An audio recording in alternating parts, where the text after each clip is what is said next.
नमस्ते दोस्तों, स्वागत है आपका हमारे चैनल इको टेल्स में। आज की कहानी का नाम है तकरार से तकरीबी तक। बिहार के एक छोटे से कस्बे महेशपुर में चौधरी परिवार रहता था। यह परिवार पूरे कस्बे में इज्जतदार और संपन्न माना जाता था। परिवार के मुखिया शंकरलाल चौधरी और उनकी पत्नी गंगा देवी। उनका बड़ा बेटा अरुण दिल्ली में इंजीनियर था और वही काम करते हुए उसने अपनी पसंद से शादी कर ली थी। बहू का नाम था मीरा। मीरा पढ़ी लिखी, समझदार और आधुनिक विचार वाली थी। शादी के कुछ साल बाद अरुण और मीरा अपने दोनों बच्चे निशा और रोहन के साथ महेशपुर लौटे, क्योंकि अरुण ने ठान लिया था कि अब वह गांव में बिजनेस करेगा।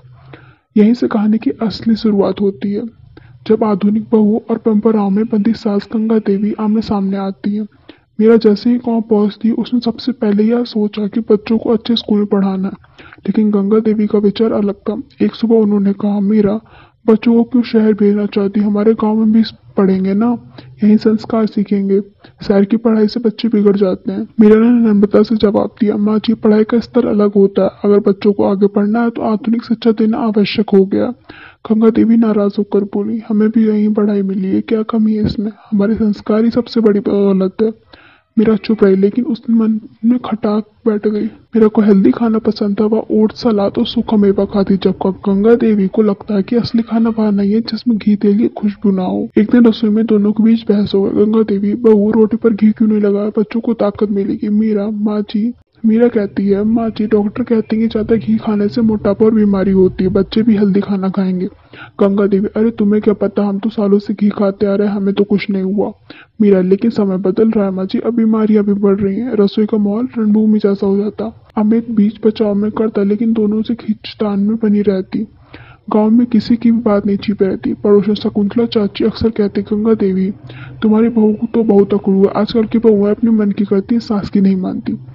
ये बातें गंगा देवी के मन में आ गई। वही मीरा को लगता कि सच जानबूझकर उसकी इज्जतदार पड़ोसियों से काम करवाती है। करवा चौथ का दिन आया। गंगा देवी ने पूरे गांव की औरतों को बुलाकर पूजा रखी। उन्होंने बहू से कहा, मीरा, लाल साड़ी पहनकर आना, यही परंपरा है। माँ जी, मैं पिंक सूट पहन लूं, मुझे आरामदायक लगता है। गंगा देवी नाराज हुई। परंपरा का मजाक उड़ाओगी बहू, अगर रीति रिवाज ना निभाए जाए तो घर की इज्जत मिट्टी में मिल जाती है। मीरा ने झुककर लाल साड़ी पहनी, लेकिन अंदर ही उसकी मन टूट गया था। उसे लगा कि इस घर में उसकी कोई पहचान नहीं है। अरुण बीच में फंसा हुआ था। पत्नी को भी चाहता था और माँ का सम्मान भी करना चाहता था, लेकिन दोनों के झगड़े बढ़ते ही जा रहे थे। एक दिन उसने मीरा से कहा, मीरा, माँ को समझने की कोशिश करो, उनका जीवन परंपराओं में बीता है, अचानक बदलाव उन्हें बुरा ही लगेगा। मीरा की आंखों में आंसू के, अरुण, मैंने भी तो यही कहा है कि बुरा ना चाहे, मैं सिर्फ आधुनिक तरीके से अपनाना चाहती है, लेकिन वो मेरी हर बात को गलत समझाती है। अरुण चुप हो गया। शंकरलाल चौधरी ने तय किया, अब वे अपनी जमीन और दुकानदार का बंटवारा करेंगे। गांव में चर्चा होने लगी कि अरुण सब कुछ अपने हिस्से में ले लेगा और अपनी पत्नी मीरा के साथ वह शहर चला जाएगा। गंगा देवी भी शक करने लगी। उन्होंने मीरा से सीधा सवाल किया, बहू, सच बता, क्या तुम चाहती है कि अरुण सब बेचकर दिल्ली चला जाए। मीरा हैरान रही। माँ जी, मैंने कभी ऐसा नहीं कहा, हम तो यही बिजनेस करना चाहते हैं। लेकिन गंगा देवी को विश्वास नहीं हुआ। रिश्तों में दूरियां बढ़ने लगी। अमीरा अकेली रहती और महसूस करने लगी, बच्चों के साथ समय बिताती, लेकिन सास के व्यवहार उसे चोट। एक रात उसने डायरी में लिखा, इस घर में मेरी कोई पहचान नहीं, मैं बहू हूँ पर बेटी जैसा प्यार नहीं मिला, अगर यही हाल रहा तो शायद मुझे बच्चों के अलग रहना पड़े। कुछ ही दिन बाद गंगा देवी अचानक सीढ़ियों से गिर गई। उनके पैर में चोट आ गई, चलना मुश्किल हो गया। अब पूरे घर की जिम्मेदारी मीरा पर आ गई। मीरा ने रात दिन उनकी सेवा करी, दवा देती, खाना बनाती, पैरों की मालिश करती, यहाँ तक कि रात को उठकर पानी पिलाती। धीरे धीरे गंगा देवी का दिल पिघलने लगा। उन्होंने देखा कि जिस बहू को हमेशा जिद्दी समझती थी, वही आजकल उनकी बेटी की तरह खड़ी है। एक दिन मीरा उन्हें बाहर आंगन में धूप दिखाने ले गई। गंगा देवी ने धीमी आवाज में कहा, मीरा, मैंने तुझे कभी सही नहीं समझा, मैं बस अपनी परंपराओं को बचाने में लगी रही, लेकिन तेरा सच्चा मन देख के तू तो मेरी बेटी जैसी है। मीरा की आंखें भर आई। माँ जी, मैं तो आपको यही माँ ही मानती हूँ, मैंने कभी आपके संस्कार का अनादर नहीं किया, बस मैं यह चाहती कि पुरानी परंपराओं के साथ नई सोच भी घर में आए। दोनों की आंखों में आंसू बहने लगे। पहली बार सास बहू का आलिंगन सच्चा और भावुक था। अब घर का माहौल बदल गया। गंगा देवी धीरे धीरे मीरा की बातों को मानने लगी। उन्होंने बच्चों को अच्छे स्कूल में दाखिला दिलाने की इजाजत दी। मीरा ने परंपराओं का सम्मान किया, त्योहार पर वही करती जो गंगा देवी चाहती, और आधुनिक चीजों को धीरे धीरे शामिल किया।